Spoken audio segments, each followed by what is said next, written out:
వినోదం పేరుతో ప్రేక్షకులను దోపిడీ చేస్తున్న సినిమా థియేటర్ల యాజమాన్యాలపై రాష్ట్ర ప్రభుత్వం చర్యలు తీసుకోవాలని ఆంధ్రప్రదేశ్ అభివృద్ధి పోరాట సమితి అధ్యక్షుడు జిఏ నారాయణరావు విజ్ఞప్తి చేశారు. విశాఖలోని డాబా గార్డెన్స్ ప్రెస్ క్లబ్ లో ఏర్పాటు చేసిన మీడియా సమావేశంలో ఆయన మాట్లాడుతూ సినిమా థియేటర్లలో కనీస సౌకర్యాలు కల్పించడం లేదని, తినుబండారాల రేట్లు విపరీతంగా పెంచి ప్రేక్షకులను దోపిడీ చేస్తున్నారని విమర్శించారు. గత కొన్ని ఏళ్లుగా సినిమా థియేటర్ల మాఫియా పెరిగిపోయిందన్నారు. తెలంగాణకు చెందిన నలుగురు గెద్దలు ఏపీలో సినిమా పేరుతో దోపిడీకి పాల్పడుతున్నారని ఆరోపించారు. థియేటర్ల మాఫియాను తమ సంఘం ఖండిస్తోందని ఈ సందర్భంగా అన్నారు.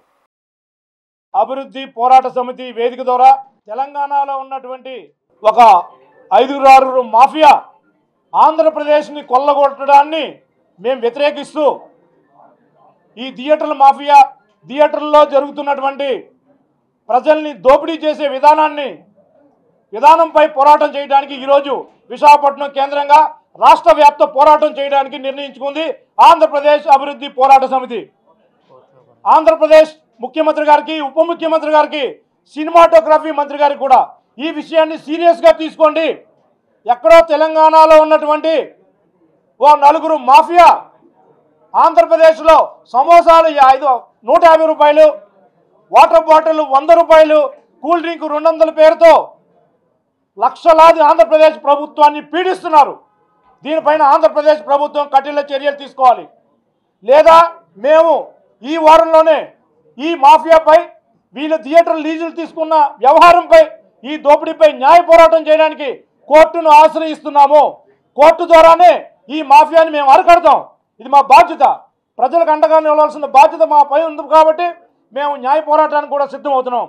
అంతేకాకుండా ఆంధ్రప్రదేశ్ ప్రభుత్వం ఆంధ్రప్రదేశ్ ప్రజల ఆత్మ గౌరవాన్ని కాపాడాల్సిన బాధ్యత కూడా ఉంది. అమరావతిలో ఫిలిం ఫెడరేషన్ ఆఫీస్ పెట్టించండి. అయితే మీ అందరికీ ఒక విషయం గుర్తు చేద్దాం అనుకుంటున్నాను. ఒక 20 రోజుల క్రితం కానీ 15 రోజుల క్రితం కానీ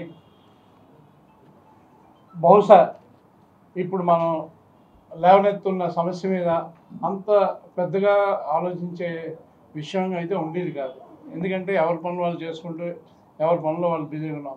కానీ ఈ హరిహర వీరమల్లు అనే చిత్రం ఎప్పుడైతే డేట్ అనౌన్స్మెంట్ అయిందో, ఆ డేట్ అనౌన్స్మెంట్ తర్వాత జరిగిన పరిణామాలన్నీ మనం చూస్తూ ఉంటే హైదరాబాద్లో కూర్చొని కొందరు పెద్ద వ్యక్తులు థియేటర్లన్నీ సమ్మె చేస్తాయి అని ప్రకటించడం, అది కూటమి ప్రభుత్వంలో ఉన్న పెద్దలందరూ గుర్తించడం, అయ్యో మన ఉప ముఖ్యమంత్రి తీసిన సినిమా రిలీజ్ అంటే ఏంటిది అని చెప్పేసి దాని మీద దృష్టి సారించడం, తర్వాత మీడియాలో వచ్చిన కథనాలు, ఆ తదుపరి విషయాలన్నీ కూడా చూస్తే ఎంత భయంకరంగా ఉంది ఈ వ్యవస్థ అని ప్రతి ఒక్కళ్ళు ఉలిక్కి పడేలాగా అయింది. అందులో నేను కూడా ఒకటి. అసలు ఏం జరుగుతుంది, సినిమా మాఫియా ఏ విధంగా ఉందో క్లారిటీగా వివరించడం కూడా జరిగింది. ఇది ఎక్కడి నుంచి రావాలంటే ప్రజల నుంచి కూడా పోరాట పటిమ ప్రజల నుంచి కూడా కలగాలి.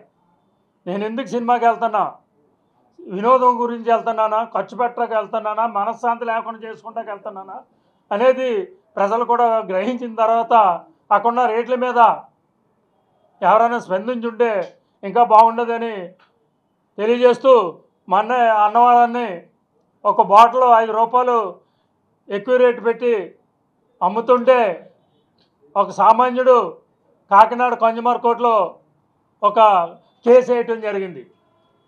అక్కడున్న consumer court chairman CHR Vasanth Kumar గారు 5 లక్షలు ఫైన్ వేశాడు.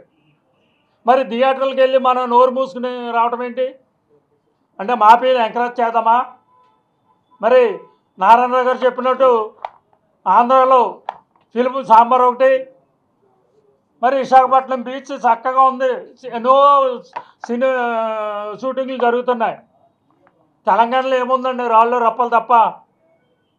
అందువల్ల రాష్ట్ర ముఖ్యమంత్రి కానీ అంటే డిప్యూటీ సీఎం పవన్ కళ్యాణ్ గారు సినిమా ఫీల్డ్ వచ్చారు కాబట్టి విశాఖపట్నంలో సినిమా ఇండస్ట్రీని ఏర్పాటు చేసి ఇటువంటి మాఫీని అరికట్టాలని ఇందు మూలంగా తెలియజేస్తూ ఇటువంటి అన్యాయాన్ని ప్రజలు కూడా తిరగబడాలని, ఏ థియేటర్లో అయితే ఎక్కువ రేట్లకి ఇవన్నీ సరుకులు అంటే తినుబండారాలు అమ్ముతున్నారో వాళ్ళ మీద కన్జ్యూమర్ కోర్టులో కేసు వేయాలని ఇందు మూలంగా ప్రెస్ వారి ద్వారా విన్నవించుకున్నాం.